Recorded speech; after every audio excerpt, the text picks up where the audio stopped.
Mentangilan tipsipang Thomas Reverend Kule shibun pro le kendo biang kan ni kawai buat video. Benda ngin ya pet ya kini ki kena na arilan. Au keren dah ketin kasih. Pat keren ketin kule dah ketin kasih. Aduk kendo ki terang.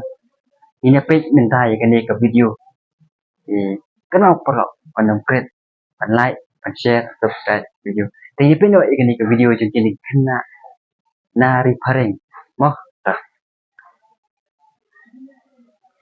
Ade, dia pun sakit mah. Ngade Tiana, but ngade Alec.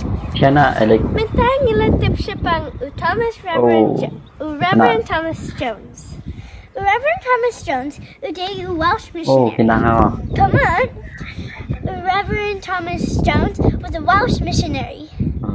Uwan siya silong patay yaki brio. Kili na pareng, kena kasih But he came to Sri Lanka to spread the word of God. Thomas Jones ula ba kikasi kim dan inang siya ban keren kasih Thomas Jones saw that people didn't have the letters. Reverend Thomas Jones come daki Roman script pan pinmi ya kidak kasi. Kamot iyo kata?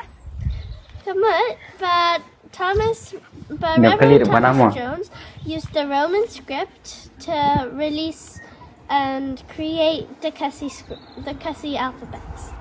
Tinamad John ni ya pan play but taught yaki that Kasi.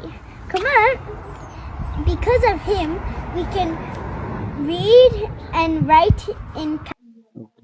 Kono pipet dia kata ke video bagi keren dah tin pipet nak Ireland keren dah tin kasih jemi hadu kendo terang ringi pat ni ya keren standar ya tin la jong ru le rai nim dei ban le rai di tin kasih la jong ni e shikmat pet wat kena nari Ireland keren dah tin kasih tek tek kinang tin betul itu lo kan mau tapi pun jangan ke video dia ban share like subscribe nama ke ke video open kan ya kasih ke jumi bakin dia ban daerah tin lagi ni dia ban so comment nama tin kasih lejong ni nadu na panari pareng kwa kan kasih enak itu tangan yang guna ini video tinggi sekedupat kuai pat kali